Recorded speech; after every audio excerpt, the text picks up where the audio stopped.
जय Shri Krishna. SRK knowledge foundation संचालित SRK institute of skills एवं सेंटर फॉर सोशल स्टडीज के सहयोग से आयोजित गीता सानिध्य के ज्ञान सत्र में आप सबका हार्दिक स्वागत है। कि आज गुणत्रय विभाग योग का दूसरा और अंतिम सत्र डॉक्टर राजेंद्र विद्यालंकार जी जो प्रस्तुत करने जा रहे हैं, उसका हम अधिकतम अपने मन के साथ जुड़ाव कर सके। विद्यालंकार जी। नमस्ते। ओम यो भूतं च भव्यं च सर्वं यश्चाधितिष्ठति स्वर्यस्य च केवलं तस्मै ज्येष्ठाय ब्रह्मणे नमः। पुनन्तु मा देवजनः पुनन्तु मनसा धियः पुनन्तु विश्वा भूतानि जातवेदः पुनीहि माम्। यत्र योगेश्वरो कृष्णः यत्र पार्थो धनुर्धरः तत्र श्रीविजयो भूति ध्रुवा नीतिमतिर्मम। ॐ शान्ति शांति शांति।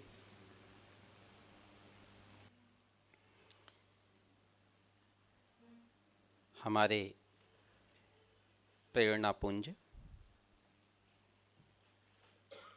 कर्मयोगी श्रीमान गोविंद भाई ढोलकिया जी, माननीय सांसद राज्यसभा, माननीय कमलेश जी, तेजल जी, माननीय विद्वतगण यहाँ बैठे हैं, नमन आपको। उपस्थित महानुभाव, वंदनीय माताओं। विगत सत्र में हमने कुछ चर्चाएं त्रिगुण पर की थी और सत्व रजस तमस के स्वरूप को समझने की कोशिश की थी। सत्व का फल क्या है, रजस का फल क्या है, तमस का फल क्या है, इसको हमने जानने का प्रयास किया था। हमारा संपूर्ण व्यवहार, हमारी कुल चेतना इन तीनों गुणों की पकड़ में है। मैंने आपको ये भी कहा था, गुण शब्द का एक अर्थ रज्जू होता है, रस्सा जिससे बांधा जाता है। यदि व्यक्ति स्वयं के मन को, खुद के आचरण को कर्मकालीन अवस्था में अपनी मानसिकता को इन तीनों गुणों से ऊपर उठा ले, तो वह योगेश्वर कृष्ण के द्वारा सुझाए गए अनासक्त योग का मार्ग का पथिक बन जाता है। ये कंडीशन बड़ी मुश्किल है, और मुश्किल है तभी तो आनंद इतना बेहतरीन है। जितना मुश्किल परिश्रम होता है उसकी प्राप्ति भी उतनी ही आनंददायक होती है। हमें ऐसा प्रयास करना होगा कि सत्व, रजस और तमस, इनकी अवस्थाओं से अपने मन को मुक्त कराना होगा। बात वही है, सूत्र वही है जो दूसरे अध्याय के परामर्श से पकड़ा है। विकल्प बहुत सारे हैं, डिफरेंट एंगल से भगवान अर्जुन के सवालों को आंसर कर रहे हैं। और आपको ख्याल होगा जब उन्होंने मन को नियंत्रित करने की बात पीछे की,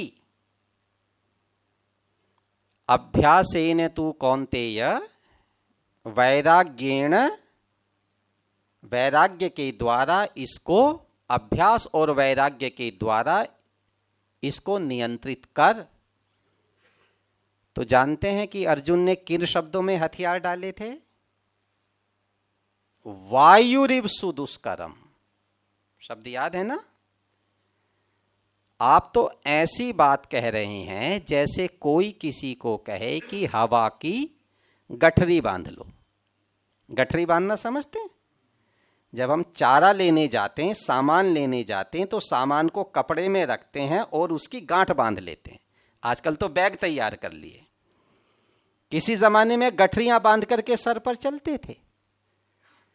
तो आप तो ऐसी बात कर रहे हैं कि हवा को गठरी में बांध लो।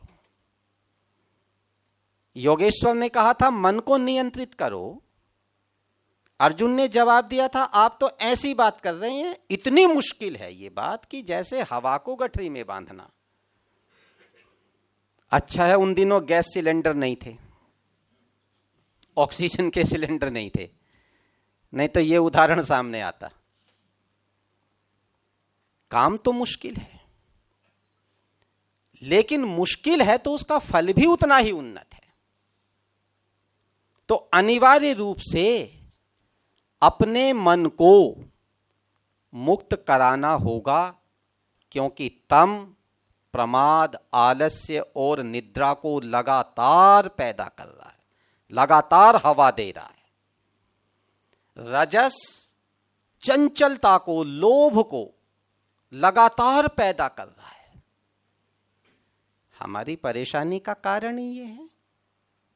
हम सुबह नहीं जग पा रहे हैं, आलस्य आ गया, प्रमाद आ गया, नींद आ गई, पूरा रूट डिस्टर्ब हो गया। हमने जो साधना का एक मार्ग चुना था, योग प्राणायाम का जो मार्ग चुना था, हम उससे अलग हो गए। काम के लिए निकलते हैं कि जरूरी काम करेंगे। तमस, रजस हमें उस काम के लिए ऊर्जा सप्लाई करता है, लेकिन उसकी आड़ में एक प्रलोभन भी क्रिएट करता है, लोभ। और वो लोभ हमारे सारे कर्म को दूषित कर देता है, कलुषित कर देता है। शर्त तो ये है, उस लोभ से पार पाना है, कर्म नहीं छोड़ना है। लेकिन कर्म के अंदर जो दूषण आ गया, कर्म के अंदर जो गंदगी आ गई, उस गंदगी को बाहर करना भी हमारी ड्यूटी है। ये काम हम भगवान के सर नहीं रख सकते। खता हम करके और प्रार्थना में ये कह करके बरी नहीं हो सकते कि ये तुम्हारा काम है और ये तुम कर देना। मैं निवेदन पूर्वक कहूंगा, प्रार्थना का अर्थ महानुभाव ये मत समझ लेना कि हमें बैठ करके भगवान की ड्यूटी लगानी है। हम कुछ ऐसी ही प्रार्थनाएं कर रहे हैं कि मैं तो खली हूं, मैं तो कामी हूं, मैं तो लोभी हूं, खता कर आया हूं, कुसूर कर आया हूं, गलती कर आया हूं, गुस्ताखी कर आया हूं, जरा ख्याल करना, माफ कर देना। कृष्ण कह रहे हैं जरूरत क्यों पड़ रही है भाई? जब पता लग ही गया है कि नालायकी अंदर है तो बाहर करो ना। ऐसा कौन आदमी होगा कि गंदगी की टोकरी उठा करके चलेगा? हम लगातार उस गंदगी से पार जाने की कोशिश करते हैं, लेकिन मानसिक तौर पर उसको हम अपना गहना बना रहे हैं। 15वें अध्याय में भगवान कह करके आए हैं, मूढ़ योनियों को प्राप्त होते हैं। तामस में पड़े लोग किन योनियों को? मूढ़ योनियां। ये मूढ़ योनियां कौन सी हैं? मूढ़ता क्या है? मूढ़ता है बेवकूफी। मूढ़ता है बेवकूफी। पता है, मालूम है, जानकारी में है, लेकिन उसको इंप्लीमेंट करने में नाकामयाब है। इसका नाम क्या है? इज इक्वल टू मूढ़ता। इसका नाम क्या है? मूढ़ता। पशु मूढ़ नहीं हो सकता, पशु पापी नहीं होता, कीड़े मकोड़े दुनिया के तमाम जानवर मूढ़ नहीं होते। मूढ़ कौन हो सकता है? मनुष्य ही हो सकता है। जानता है लेकिन एक्सक्यूजेस क्रिएट करता है। इसलिए नहीं उठ पाया कि ओले पड़ रहे थे। ये काम कर तो लेता, इसलिए नहीं कर पाया था क्योंकि ऐसा हो गया है। जो कंडीशंस का सहारा लेता है वो कभी भी एक घोषणा कर रहा होता है, मैं कभी नहीं सुधरूंगा। इस कंडीशन के साथ दुनिया में नहीं जिया जा सकता। और इसलिए भगवान का परामर्श है, योगेश्वर का परामर्श है कि गुणातीत होने की तरफ चलो। और गुणातीत होने का रास्ता, तम से मुक्त कराइए, निद्रा आलस्य प्रमाद से बाहर आइए, कर्मशील बनिए, लेकिन कर्म में लोभ को उत्पत्ति मत होने दीजिए। तो ये रज से मुक्ति होगी, तम से मुक्ति होगी। आलस्य प्रमाद निद्रा की गोद में नहीं जाना। कर्म करना है, कर्म करने का उत्साह जगाना है, लेकिन कर्म करते हुए भी एक प्रिकॉशन लेनी होगी। और वो प्रिकॉशन बहुत जरूरी है। और वो प्रिकॉशन क्या है? लोभ नहीं करना। लोभ मुक्त होकर के करना है। लोभ मुक्त होकर के करना है, ये सिर्फ सत्व की छाया में होगा। सत्व में भाव पैदा होगा, लघुता। ये मेरा कर्म है, मुझे करना ही है, करना होगा। तम से रजस, रजस से सत्व, और सत्व का लक्षण था लघुता आएगी, भारीपन नहीं आएगा, मन में ऊहापोह नहीं होगी, मन पर हल्का होगा तो मन पर नियंत्रण जमना शुरू होगा। उसके आगे क्या होगा? ऊर्ध्वम गच्छन्ति सत्वस्थः। एक शब्द है सत्वस्थ। शब्द क्या है? सत्वस्थ। बीच में से तोड़िए। एक शब्द है सत्व, दूसरा शब्द है स्थ। स्थ का अर्थ है ठहरना, बैठना, स्थिर होना। तिष्ठति स्था धातु है, मूल शब्द स्था है। संस्कृत में एक रॉ मटेरियल होता है जिसे हम धातु कहते हैं। उस एक रॉ मटेरियल से लगभग 2200 से 2500 शब्द बनते हैं, और उन शब्दों का अर्थ लगभग उस मूल धातु के आसपास होता है। स्था धातु है, स्था, तिष्ठ, बैठना, सत्व में ठहरना। ऊर्ध्वम गच्छन्ति, वो उनकी स्पीड किधर होती है? ऊपर की तरफ होती है। ऊपर की तरफ कहां जाते हैं साहब? क्या धरती से उठ करके चले जाते हैं? नहीं। ज्योग्राफिकल लोकेशन नहीं बदल रही। योगी अपनी पोजीशन को ज्योग्राफी के लिहाज से ऊंचा नहीं कर रहा। वो ऐसा नहीं है कि धरती से उठ करके 10वीं मंजिल की छत पर जाकर बैठ जाएगा तो ये ऊर्ध्व गति हो गई। ये भौगोलिक सिचुएशन नहीं है, ये एक मेंटल स्टेटस है। कर्म की गति है, ऊपर की तरफ होगी। ऊपर की तरफ जब कर्म की गति होगी, लघुता का भाव होगा, मन हल्का होगा, लोभ की क्रिएशन बंद हो चुकी होगी, लोभ का उत्पादन नहीं होगा, आलस्य, प्रमाद और निद्रा से ऊपर आ जाएंगे, तो एक भाव पैदा होगा, दुनिया में कौन था जो इसकी गठरी बांध करके ले गया? क्यों वजन उठाए फिरता है? क्यों हम ऐसा काम कर रहे हैं कि ट्रेन में बैठे हैं और सामान जो लेकर के चले थे उसे उठाकर सिर में रख लिया? ऐसा कोई बुद्धिमान आदमी आपने देखा है साहब? ट्रेन में सफर करते हुए लगेज को सिर पर रख करके ट्रेन में बैठे, ऐसा कोई बुद्धिमान आपको मिला है? ऐसा कोई बुद्धिमान नहीं, राजेंद्र है।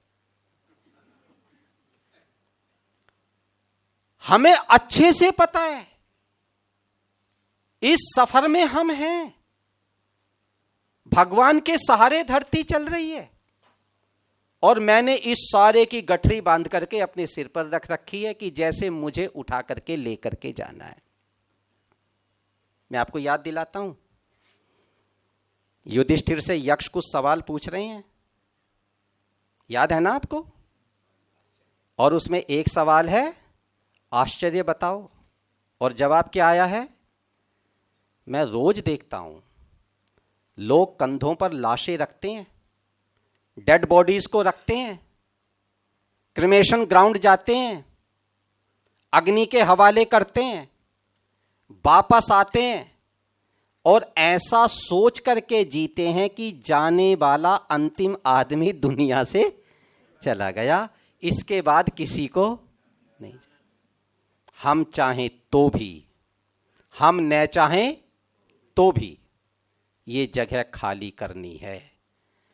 दो विकल्प हैं, या तो इच्छा से कर दें, और इच्छा से नहीं करेंगे तो जबरदस्ती खाली करा ली। यदि इच्छा से नहीं करेंगे तो खाली करा ली जाएगी। त्याग के बिना जीवन नहीं चल सकता। रसगुल्ला जीभ पर रखिए और जीभ आग्रह कर ले, बस आगे सप्लाई नहीं करूंगी, यहीं तक रोक करके बैठ जाऊंगी, तो कितनी देर? 3, 4, 5 मिनट में रसगुल्ले से पहले जो अंदर गया है ना रसगुल्ला, भाई साहब उसको भी निकाल करके बाहर ले आएंगे। नहीं रोक सकते हम, या तो खाली करेंगे और नहीं करेंगे तो खाली करा लिया।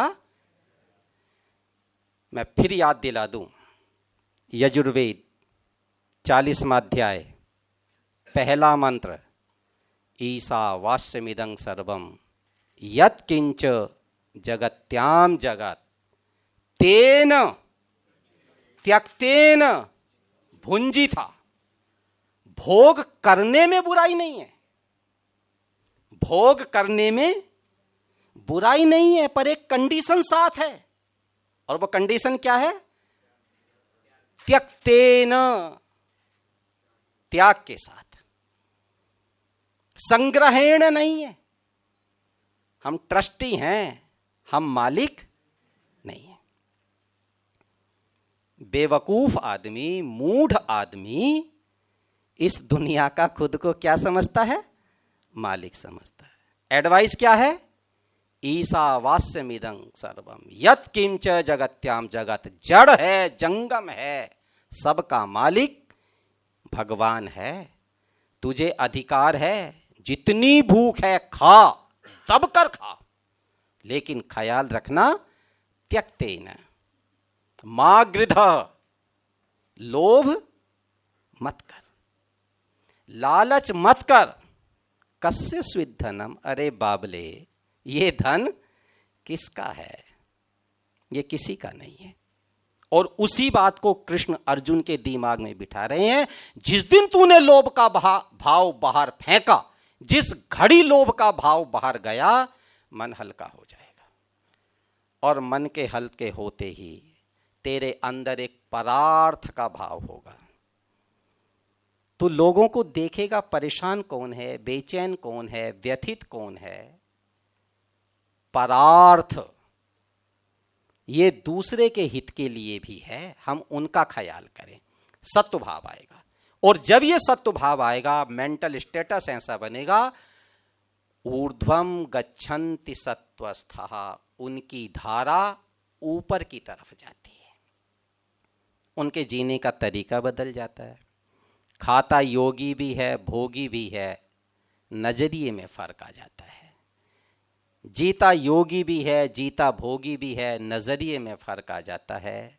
एक आधुनिक काल का स्वार्थी धोखेबाज पॉलिटिशियन बन जाता है, और दूसरा राज्य पा करके राजा जनक बन जाता है।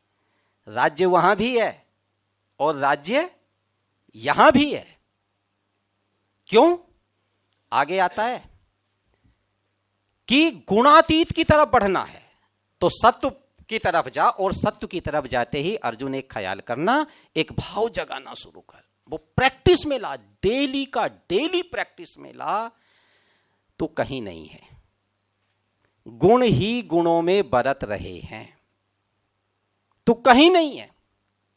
इससे अपने आप को अलग कर, और जब तू अपने आप को अलग करेगा तो तेरे को अपनी उस कॉन्शियसनेस का, जिससे चेतना मन में आती है, बुद्धि में आती है, शरीर में आती है, जिसे हम सौल कहते हैं, तो उसके संपर्क में जा पहुंचेगा, जो कि तेरा एक्चुअल रूप है, ओरिजिनल रूप है, जिसे हम अध्यात्म कहते हैं।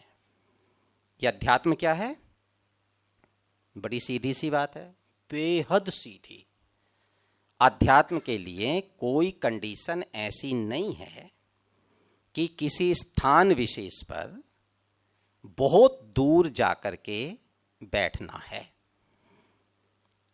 उसमें कोई पर्टिकुलर किस्म का रिचुअल है, ऐसा नहीं है। एक भाव पैदा करना है, एक अवेयरनेस की जरूरत है। जो भी करें, आत्मानम अधिकृत्य, आत्मा को ख्याल में, ध्यान में रख करके कुछ भी करना है। आत्मा को ध्यान में रखकर कुछ भी करना है। जब हम आत्मा को ध्यान में रख करके कुछ करते हैं ना, आत्मा को ध्यान में रख करके, तो समझिए हमारा कर्म स्वतः पवित्र हो जाता है। ये गलत है, मैं नहीं करूंगा। सबका आत्मा सत्य और असत्य का जानने वाला है। अलार्म आता है, हमारा लोभ उस अलार्म को हमें सुनने नहीं देता। वो अलार्म हमेशा आता है। आत्मा के अंदर से कभी भय पैदा होगा, कभी शंका पैदा होगी, आत्मा चेताता है, लेकिन इतना शोरगुल हमारे अंदर है कि हम नहीं सुन पाते। आत्मा को टारगेट ख्याल में रख करके कुछ भी करना है। और जब हम आत्मा को रख करके कुछ करते हैं, तो मैं कल काका जी से कह रहा था, हमारे यहां एक शब्द है स्वस्थ। क्या शब्द है? स्वस्थ। स्वस्थ को अर्थ समझेंगे, इसमें दो शब्द मिले हुए हैं, एक स्व, एक स्थ। स्थ का अर्थ अभी मैं आपको बता करके आया हूं। स्थ का अर्थ है बैठना, टिकना, ठहरना। किसमें? स्व में। ये स्व क्या है? ये हाथ स्व है, ये टांग स्व है, मेरी कार स्व है, ये मकान स्व है, ये बॉडी स्व है। नो, स्व कुछ और है, जिसके होने से ये सब हैं, वो क्या है? स्व। स्व में मौजूद होना। हमारे साथ सबसे बड़ी गलती हमसे ये हो रही है, हम स्व से एब्सेंट हैं। हम स्व से एब्सेंट हैं। सारी दुनिया की जानकारी रखते हैं छोड़ करके स्व को। ये स्व सोल है, ये स्वचेतना है जिसे मैं कहता हूं, ये मेरा है, ये मेरा है, ये मैं नहीं हूं। सारी चीजें मेरी हैं, मैं कुछ और है। वो जो मैं है उसको जब हम पकड़ने के लिए चलते हैं तो भगवान एक शब्द का और इस्तेमाल करते हैं, और वो शब्द बेहतरीन शब्द है, तुल्य प्रिया प्रियो धीर। क्या शब्द है? धीर। धीर। दूसरे अध्याय का संदर्भ भगवान ने फिर उठा लिया। सुखे दुखे समय कृत्वा लाभा लाभौ जया जयौ, दूसरे अध्याय में बताकर आए थे ना, कंडीशनिंग कैसी करनी है खुद की। सेम बात को यहां रिपीट कर रहे हैं और कह रहे हैं तू धीर बनेगा। कैसे कैसे कैसे भाव से? सम दुख सुख स्वस्थ। सम दुख सुख, सुख और दुख में सम हो जा, बैलेंस्ड हो जा। कब होगा? स्वस्थ। जब तू क्या होगा? स्वस्थ। अभी हम बीमार हैं, अभी हम रोटी पचा रहे हैं, दौड़ रहे हैं, मसल्स पावर है, लेकिन मन जब तक मैं में और मेरा में फर्क नहीं कर रहा है तब तक हम क्या हैं? बीमार हैं, रोगी हैं, अस्वस्थ हैं। भगवान शब्द का प्रयोग कर रहे हैं, स्वस्थ। और जब स्वस्थ होगा, समलोष्टा अश्म कांचना, पत्थर हो या सोना हो, कांचन माने सोना, पत्थर हो या सोना हो, छोड़ ना तेरे लिए कुछ। सोना सोना नहीं है, पत्थर पत्थर नहीं है। सम हो जा, बैलेंस्ड हो जा। और फिर तुल्य प्रिया अप्रियो, प्रिय मिल गया तो खुश हो गया, और अप्रिय मिल गया तो कह दिया मूड खराब हो गया, दिन खराब हो गया। ऊपर उठ जा इससे। और उसके बाद क्या होगा? धीर। तुल्य निंदात्म संस्तुति ही, तू धीर बन जाएगा। धीर क्या होता है साहब? बार बार कहकर आए हैं, धीरस तत्र न मुह्यति, धीरस तत्र न मुह्यति। गीता में याद है ना, पीछे कम से कम 50-55 बार धीर शब्द का प्रयोग किया है भगवान ने। धीर का मतलब, हरियाणा से कुछ लोग हैं क्या? यहाँ कोई जन है हरियाणा से? हरियाणा में जन भाषा में एक शब्द चलता है, ढीठ। ढीठ का अर्थ कुछ कुछ आभास है क्या आपको? ढीठ कहते हैं जिसे शर्म है ही नहीं, बेहया, बेशर्म, मक्कार, निकम्मा, जिद्दी, ये बहुत सारे किस्म की चीजें जब एक जगह इनकी चटनी बना दो तो वो उस चटनी को क्या बोलेंगे? गुणों की ढीठ। ढीठ। धीर के और ढीठ के जब आप सिम्टम मिलाएंगे तो एक से हैं, एक से हैं। ढीठ को गाली दे दो, उस पर फर्क ही नहीं पड़ता। उसे थप्पड़ मार दो, उस पर फर्क ही नहीं पड़ता। कोई बीमार सीमार है, संवेदना में मरा है, उसे कोई दुखी नहीं होता। जो ढीठ है, यदि साहित्य में पढ़ेंगे, साधना शास्त्र में, तो धीर के लक्षण भी वैसे ही हैं, सिम्टम वैसे ही हैं। एक फर्क है, जब आदमी साधना के द्वारा मन को नियंत्रित करता करता, मन को साधता साधता, बुद्धि को साधता साधता, विचार को साधता साधता इस अवस्था को प्राप्त होता है कि तुल्य भाव को प्राप्त हो जाता है, तो उसकी उपाधि क्या होती है? धीर। दारू पी करके, नशा करके, ड्रग्स ले करके, अय्यासी करके जब उस अवस्था को जाता है तो उसकी उपाधि क्या हो जाती है? ढीठ। बनना तो धीर था और बनने क्या लगे? ढीठ बनने लगे। नहीं, भगवान कह रहे हैं धीर बनो। कोई प्रशंसा करे तो, कोई गाली दे तो, क्या कभी ऐसी सिचुएशन आएगी कि तुल्य भाव को प्राप्त हो जाए? वो जो तुल्यता है, कृष्ण जब बोलते हैं ना गीता में, तो उनकी बॉडी लैंग्वेज को कैच किया, और बॉडी लैंग्वेज को कैच करते हुए वेदव्यास ने एक शब्द प्रयोग किया है, जब भी कृष्ण बोल रहे हैं प्रहसन्निव भारत। भगवान के बोलने का लहजा क्या है? प्रहसन। कि भाई अर्जुन ने तो बहुत खतरनाक सवाल कर दिया, चेहरे पर माथे पर बल पड़ गए, चेहरा बोझिल हो गया, 1.5 किलो का चेहरा बना लिया और इतना भारी भरकम बोझिल से गंभीर से। कृष्ण का ये तरीका ही नहीं है बोलने का। कृष्ण जब भी बोल रहे हैं, आपने वो सीरियल देखा ना, उसमें जब भी कृष्ण बोल रहे हैं तो कभी अग्रेसन में है, एक सिंगल बार भी अग्रेसन में है, कहीं उत्तेजना रिफ्लेक्ट होती है, कुछ भी बोल रहे हैं। महाभारत जैसी विनाश की स्थिति है, युद्ध के मैदान में खड़े हैं और बॉडी लैंग्वेज क्या है? प्रहसन, मुस्कुराते हुए, सहज मुस्कुराहट के साथ। क्यों? वैचारिक तौर पर क्लियर हैं, कोई उलझन नहीं है। आचरण को लेकर, फिलॉसफी को लेकर, कर्म को लेकर उनको डिफाइन करने में तकलीफ नहीं है। जब हम ईमानदारी का पाठ पढ़ाते हैं ना, ईमानदारी का,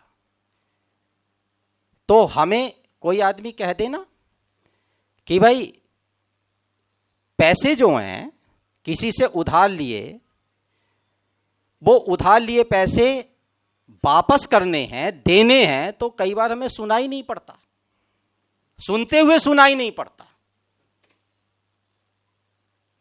सुनते हुए सुनाई नहीं पड़ता। तो मैं आपसे ये कहना चाहता हूं कि भगवान इतने सहज इसलिए हैं, योगेश्वर इतने सहज इसलिए हैं क्योंकि वो धीरता के दायरे में है।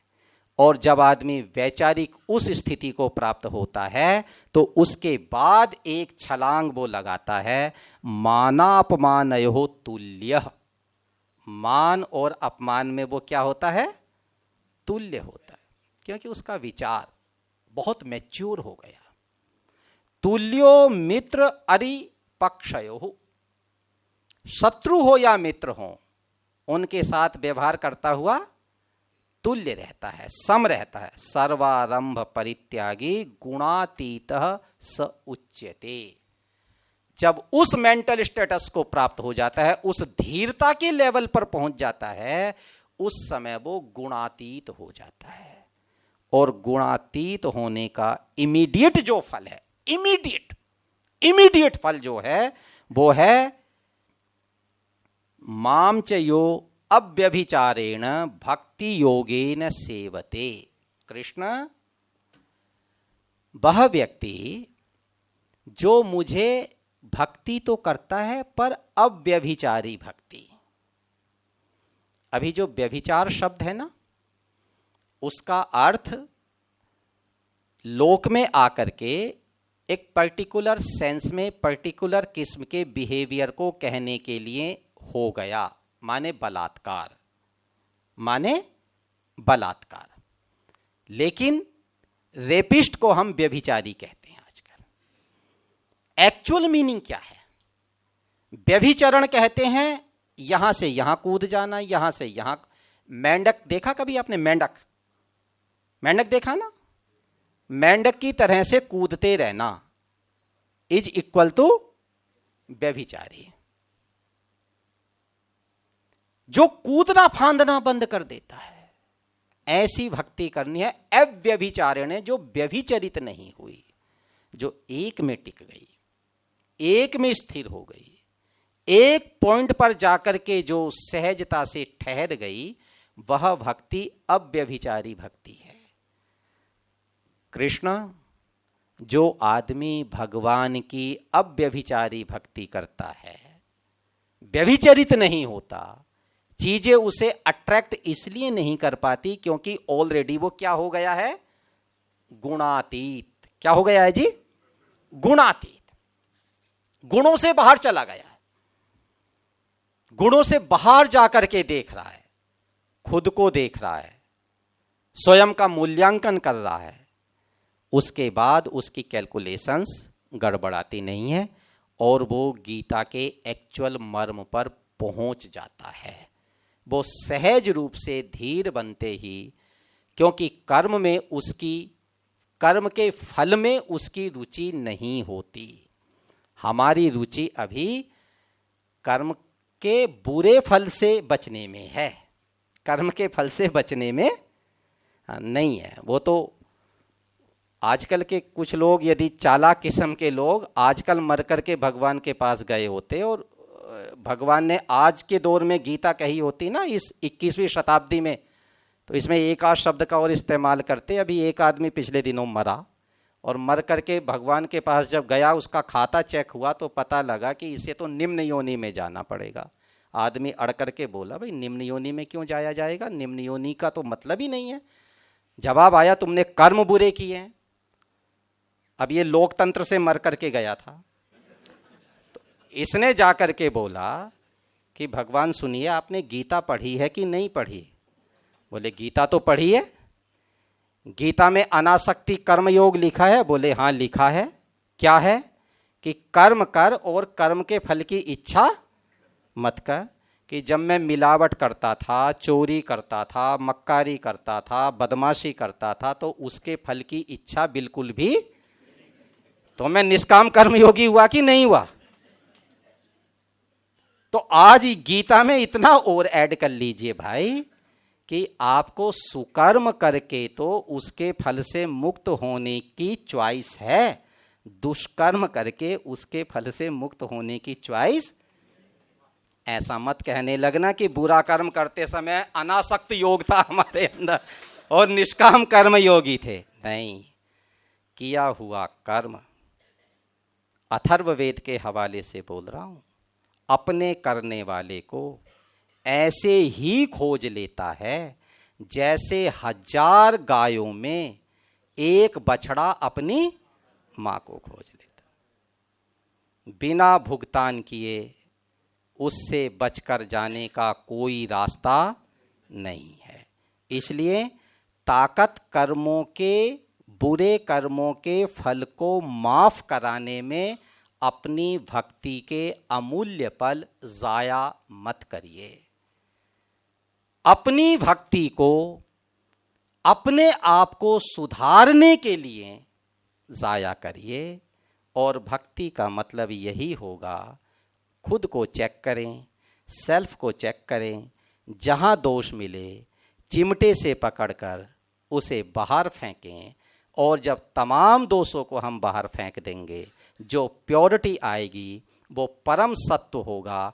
और उस सत्व से अगला कदम इमीडिएट जो पड़ने वाला है वो गुणातीत की अवस्था में पड़ने वाला है। हम धीरता की अवस्था को प्राप्त हों और वैसा होते ही जो योगेश्वर कृष्ण के गीता को कहने का पर्पस है वो हमें अचीव होगा। आपकी तरफ से यदि कोई संवाद में कोई परामर्श आएगा, कुछ आप इस बातचीत में अपनी तरफ से ऐड कर सकेंगे तो मुझे खुशी होगी। और उसमें मैं भी कोई बात कह सकूंगा तो मैं प्रयास करूंगा कि अपनी जानकारी के हिसाब से वो बात कहूं। मैं आज मैं इतनी ही बात कह करके अपनी वाणी को विराम देता हूं। इसके आगे हम संवाद के साथ आगे बढ़ेंगे। बहुत बहुत धन्यवाद। जय श्री कृष्ण। जय श्री कृष्ण। स्थित प्रज्ञ और स्वस्थ दोनों समानार्थी है?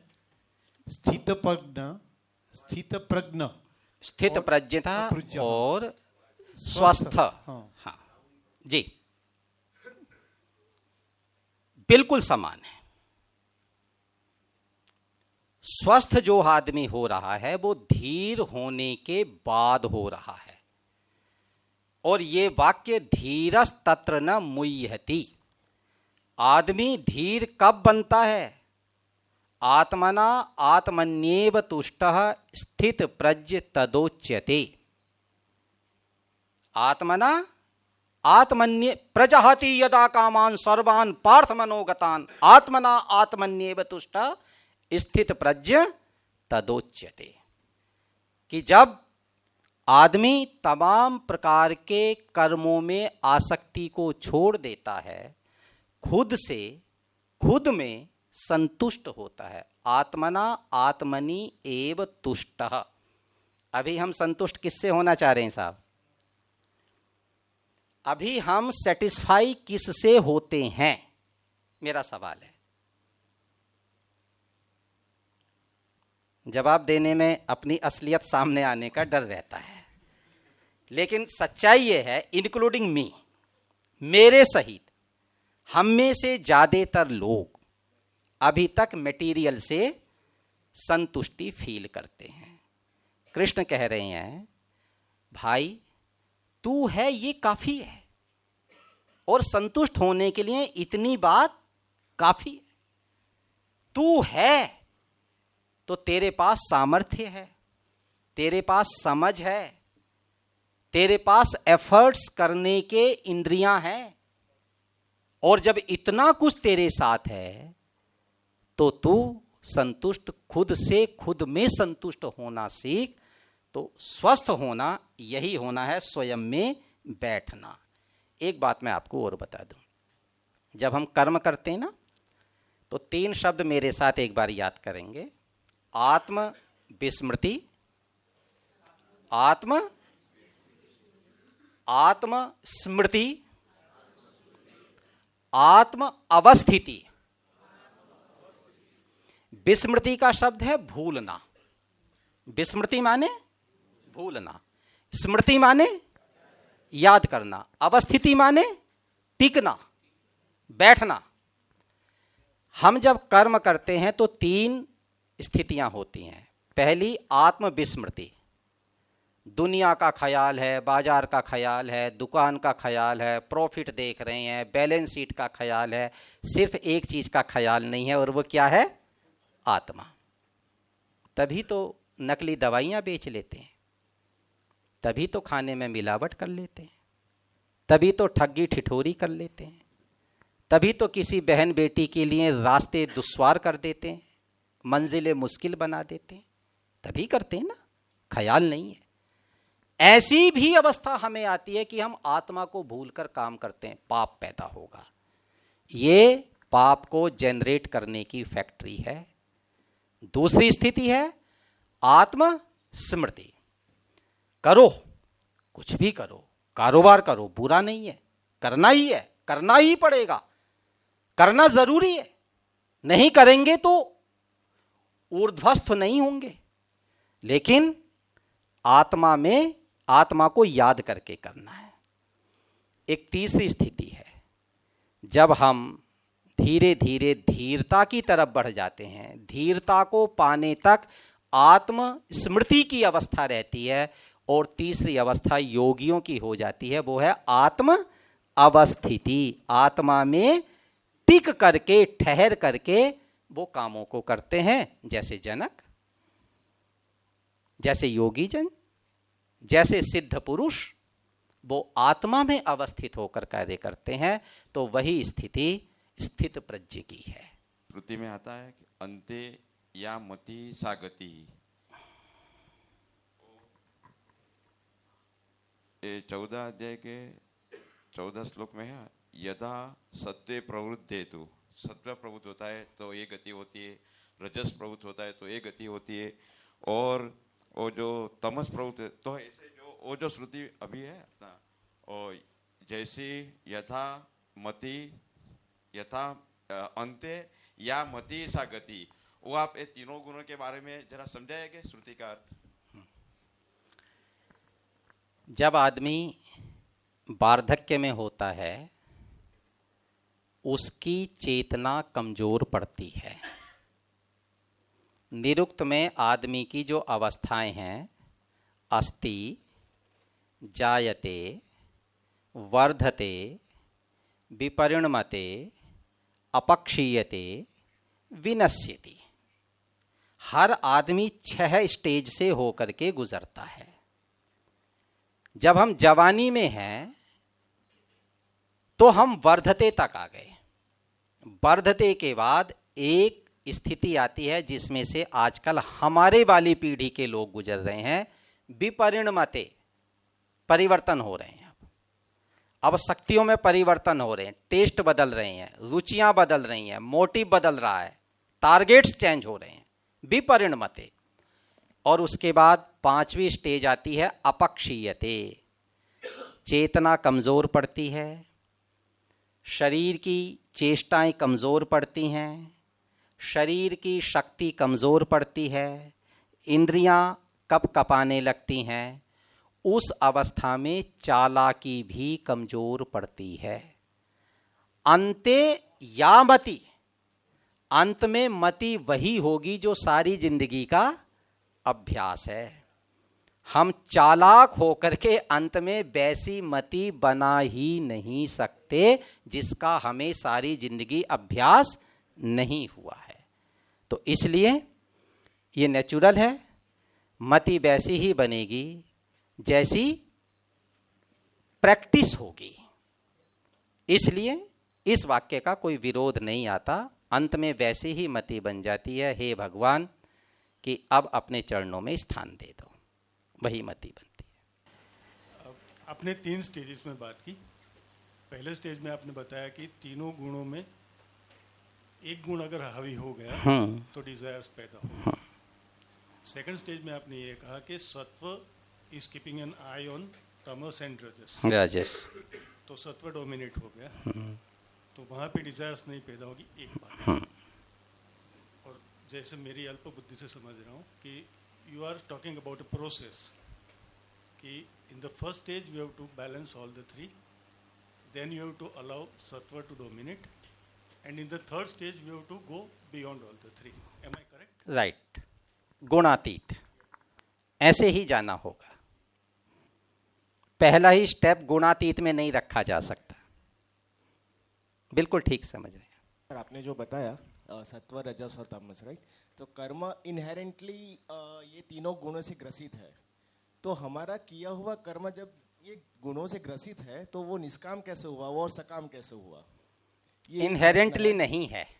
एक प्रश्न है। दूसरा प्रश्न ये है कि जब गुणातीत स्थिति हम प्राप्त कर लेते हैं या कोई भी पुरुष प्राप्त कर लेता है, तो क्या वो इरिवर्सिबल प्रोसेस है या वो रिवर्सिबल भी हो सकता है?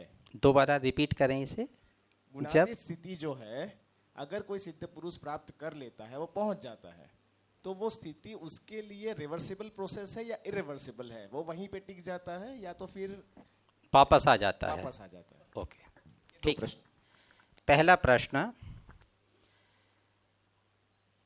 त्रिगुणों से कर्म का संयुक्त होना नेचुरल नहीं है, क्रिएटेड है। इसके लिए हम एफर्ट्स करते हैं, हम कोशिश करते हैं। हमारा मन, हमारे मन की कमजोरियां, हमारी मिसकैलकुलेशंस, हमारी जीवन की प्रैक्टिसेस हमारे कर्म को रजस और तमस की तरफ धकेलती हैं। क्यों? क्योंकि मन डोमिनेट करता है। किस लिए? क्योंकि उसकी कोई पहरेदारी नहीं हो रही, उसका कोई चौकीदारा नहीं हो रहा, उससे कोई जवाब तलबी नहीं हो रही। नंबर 1, इसलिए वो स्वेच्छाचारी हो गया। और स्वेच्छाचारी होने के बाद उसने डोमिनेट करना वैसे ही शुरू कर दिया जैसे नंद के साम्राज्य में उसके मक्कार मंत्रियों ने पूरे राज्य की व्यवस्था को ध्वस्त कर दिया था।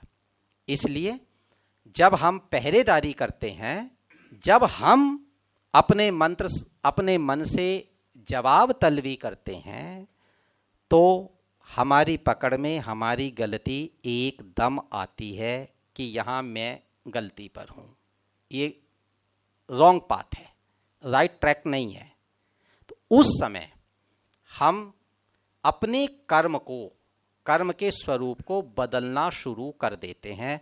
तमस से रजस, रजस से सत्व, सत्व से गुणातीत, और वो स्थिति धीरता की, और वहाँ से आत्म अवस्थिति, उससे मोक्ष की तरफ आदमी चला जाता है। ये योगेश्वर का एक ट्रैक है जो उन्होंने क्रिएट किया है।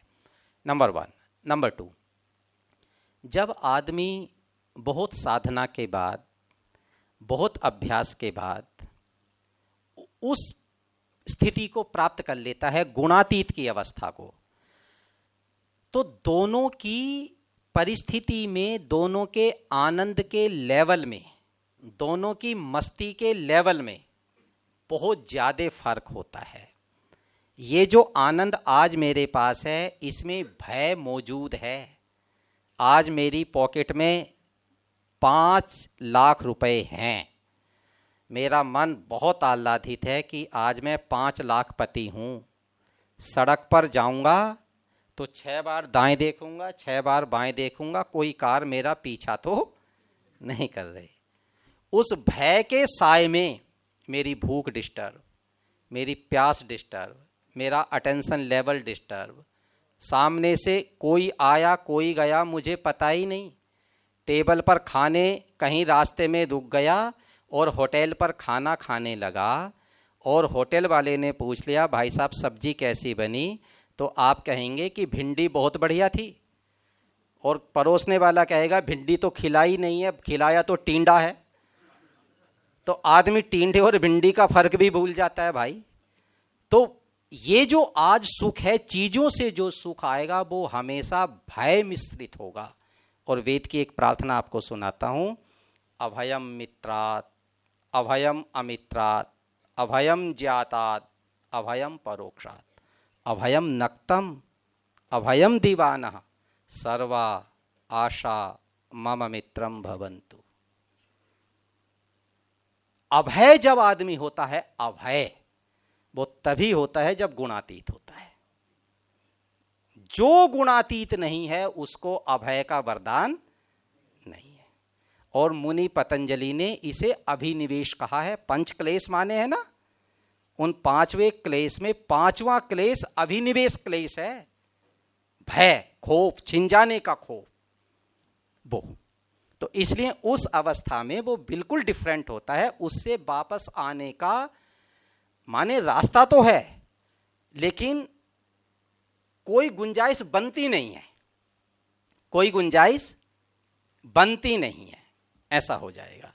66वां श्लोक में भगवान बोलते हैं सर्वधर्म परित्यज्य मामेकम शरणं व्रज अहम त्वा सर्व पापेभ्यो मोक्षयामि मा शुचः। બધું છોડીને તું મારા શરણે આવ, એવું ભગવાન કહે છે। પણ પછી 67મા શ્લોકમાં પાછા ભગવાન કહે છે એવું કે ઇદમ તે ના તપસ્કાય ન ભક્તાય કદાચન ન ચાસુસે સેવ વાચ્યમ ન ચમામ યોગ્ય સુયતિ। ઇદમ એટલે જે રહસ્યયુક્ત ગીતા રૂપી જે જ્ઞાન છે તું કોઈને કહીશ નહીં। જે ભક્તિ રહિત છે, જે સાંભળવા નથી માંગતો એવા લોકોને આપણે કેવી રીતે, એટલે ગીતાનું જ્ઞાન તો ત્યારે જ આપણને થાય જ્યારે આપણે બીજાને કોઈને કહીએ। સોરી, હા कुछ मैं समझ गया, कुछ अनुमान से जवाब आपको दे देता हूं। सर्वधर्मान परित्यज्य मामैकम शरणं व्रज अहम त्वाम सर्व पापेभ्यो मोक्षयिष्यामि मा शुचः। ज्यादातर लोग ऐसा समझ बैठे हैं कि सब कर्मों को छोड़ करके आ जाना है।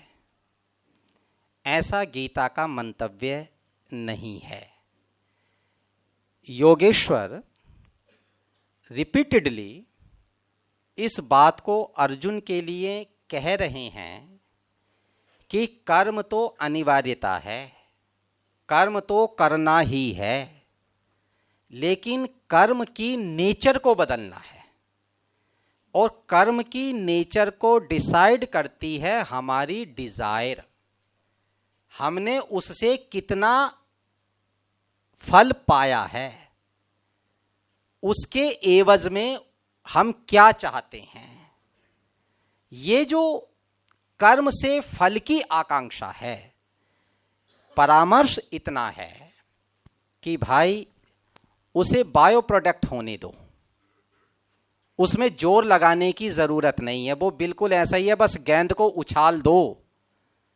कम ही लोग हैं जो गेंद ऊपर से 100 फीट से पकड़ने के लिए ऊपर उड़ते हैं और फिर पकड़ करके नीचे लाते हैं। रिएक्शंस तो होंगे, आप उससे अपने आप को विड्रॉ कर लो। कर्म का फल आ गया तो बेहतर, नहीं आ गया तो बेहतर। तो इसलिए सर्वधर्मान परित्यज्य का मतलब है सकाम कर्म को छोड़ करके। मेरी बात समझे साहब? सर्वधर्मान परित्यज्य, धर्म का अर्थ यदि आप प्रवृत्ति कर रहे हैं ऐसे कर्म की आदतों से जिसके साथ कामना जुड़ी हुई है उसको छोड़ करके भगवान की शरण में आ जा, तमाम प्रकार के पापों से मुक्त हो जाएगा और मुक्त होते ही क्या होगा? पवित्र हो जाएगा। चिंता करने की जरूरत नहीं होगी सारे काम में। बस ये एक देखो प्रसंग है तो आपको लिए कहता हूं, न्याय दर्शन ने एक शब्द मोक्ष के लिए नया प्रयोग किया और वह शब्द है अपवर्ग। क्या शब्द है? प्रमाण, प्रमेय, संशय, प्रयोजन, दृष्टांत, सिद्धांत, वाद, जल्प, वितंडा, हेत्वाभास, छल, जाति, निग्रह, स्थानानाम। ये उन्होंने 16 पदार्थ गिनाए। इन 16 पदार्थों के तत्व ज्ञान से अपवर्ग की प्राप्ति होती है। अपवर्ग क्या है? अपवर्ग क्या है?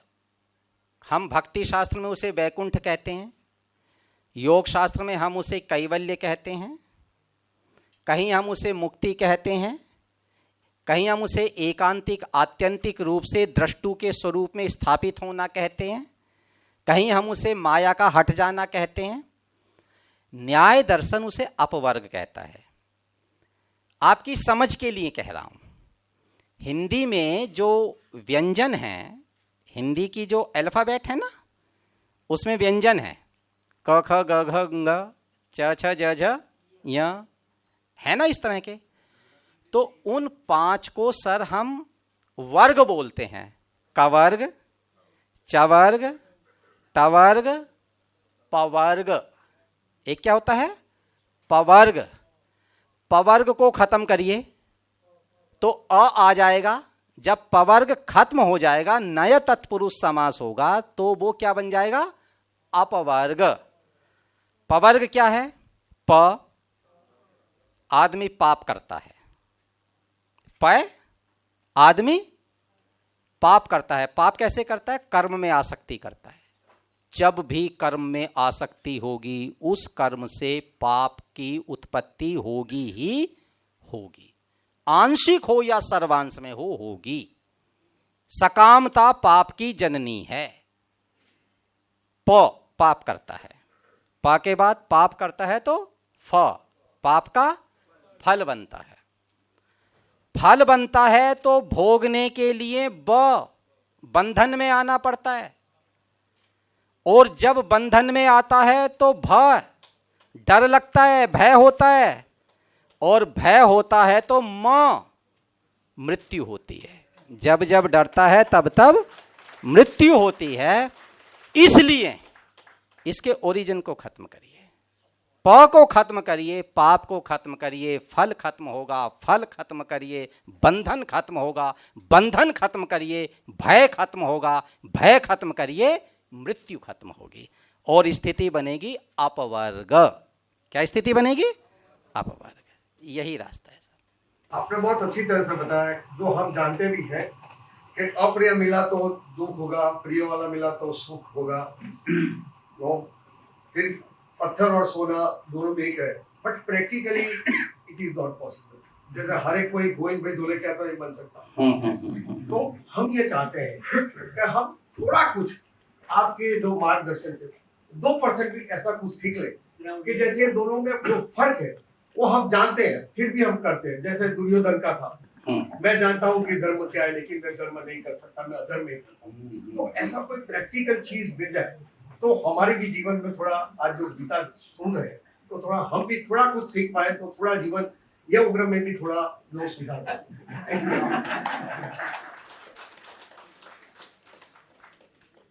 प्रसादे सर्व दुखानाम हानिरस्योपजायते प्रसन्न चेतसो ह्यासु बुद्धि पर्यवतिष्ठति। दूसरे अध्याय में है बहुत सारे विकल्प जहाँ स्थित प्रज्ञ होने के लिए योगेश्वर सजेस्ट कर रहे हैं।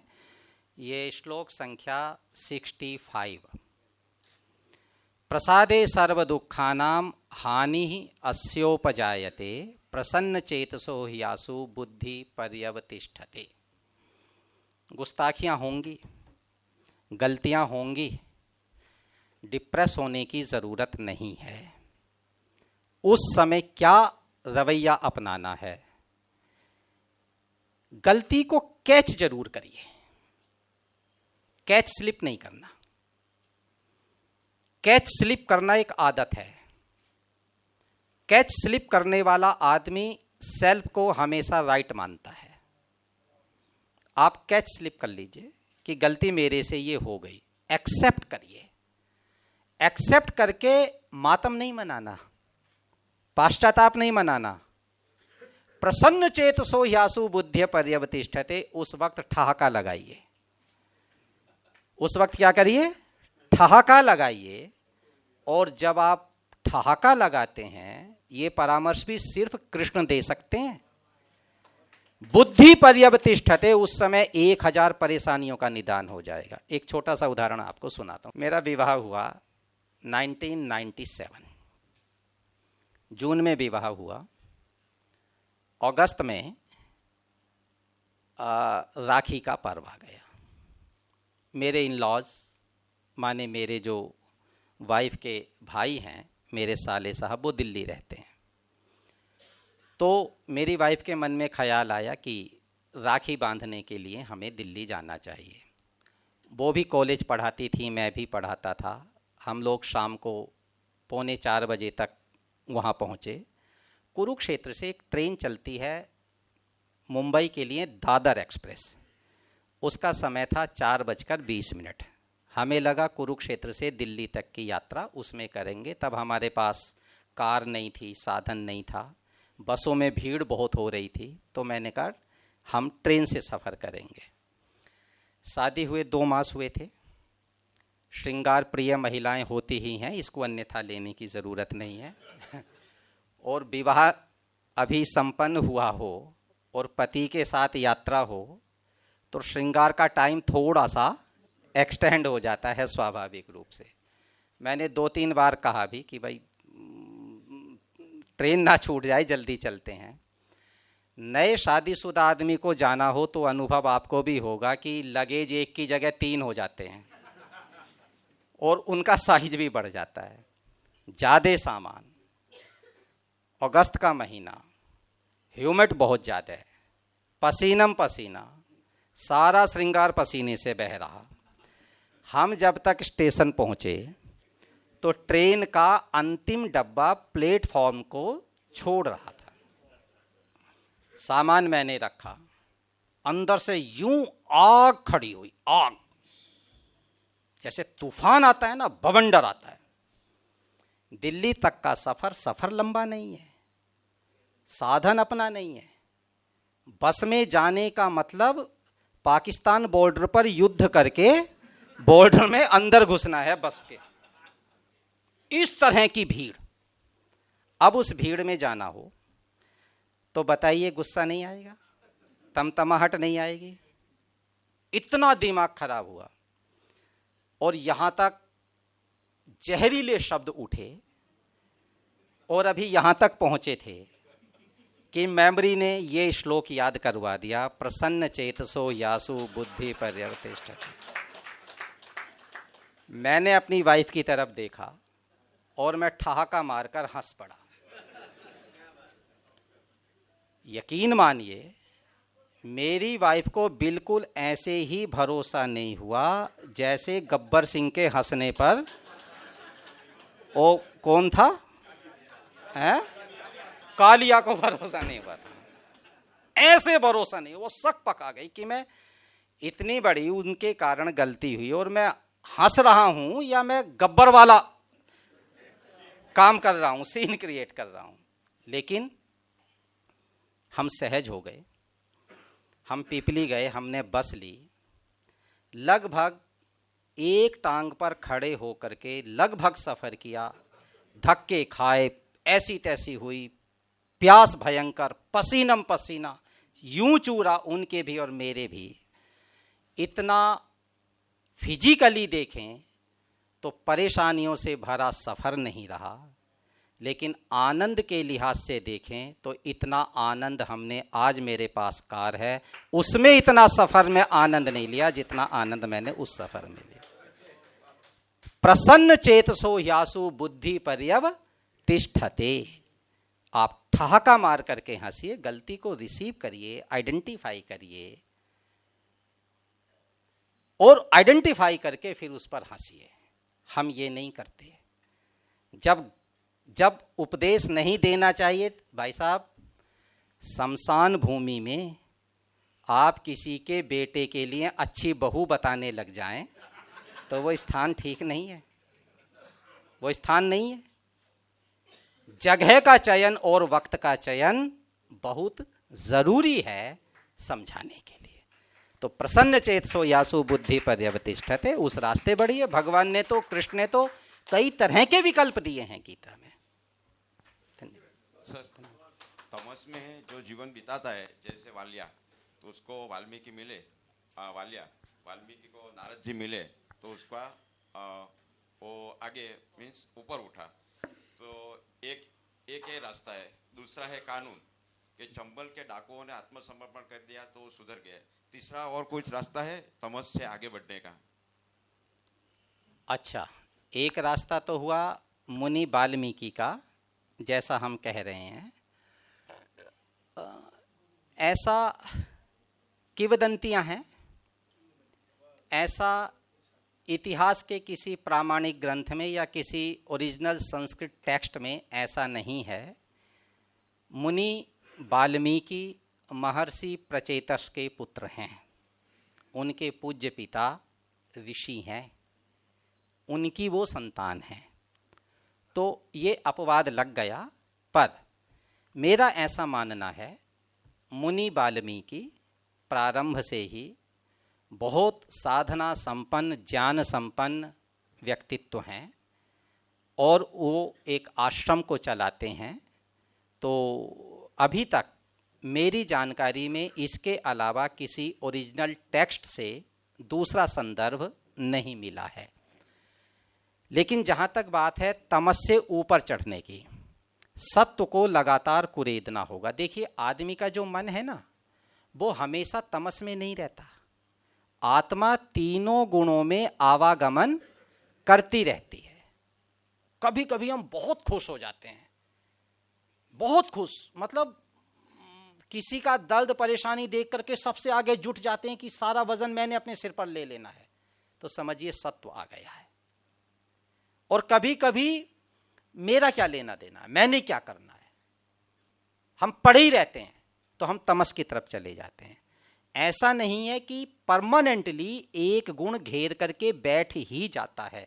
कभी कभी कोई गुण बीच बीच में उछल करके दबाने की दूसरे गुण को कोशिश करता है।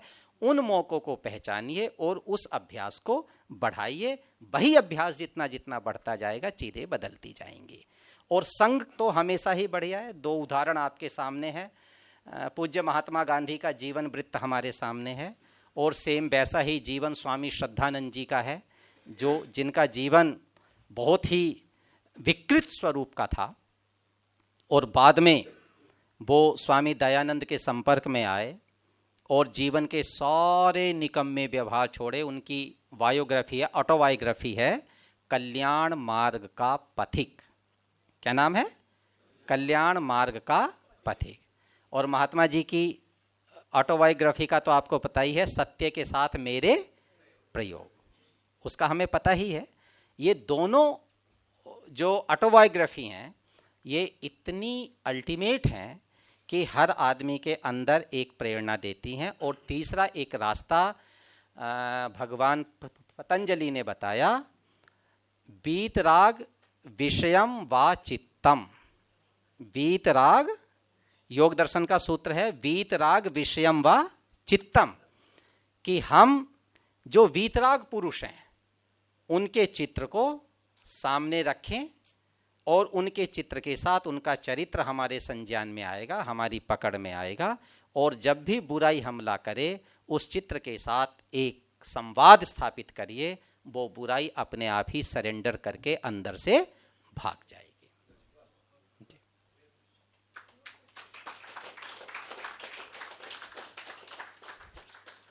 मैं धन्यवाद ज्ञापित करता हूँ आदरणीय काका जी का। मैं व्यक्तिगत रूप से उनके जीवन से और जीवन के सरोकारों से काफ़ी प्रेरित महसूस करता हूँ और उनके जीवन का जो अभ्यास है वो यकीनन अनुकरण करने जैसा है। आज मैंने उनके एक दूसरे स्वरूप को भी देखा है। भगवान उनका मार्ग प्रशस्त करे। डॉक्टर याज्ञिक जी जो लगातार मेरे साथ संवाद में रहे, और माननीय तेजल जी जिनके साथ लगातार मेरा संवाद इस सत्र में आने के लिए रहा। काका जी के हुक्म से मैं यहाँ पधारा और आप सब के प्रति भी मैं बहुत आभारी हूँ कि आपने मेरी जैसी सामान्य बातचीत को बड़े सम्मान और धैर्य के साथ सुना।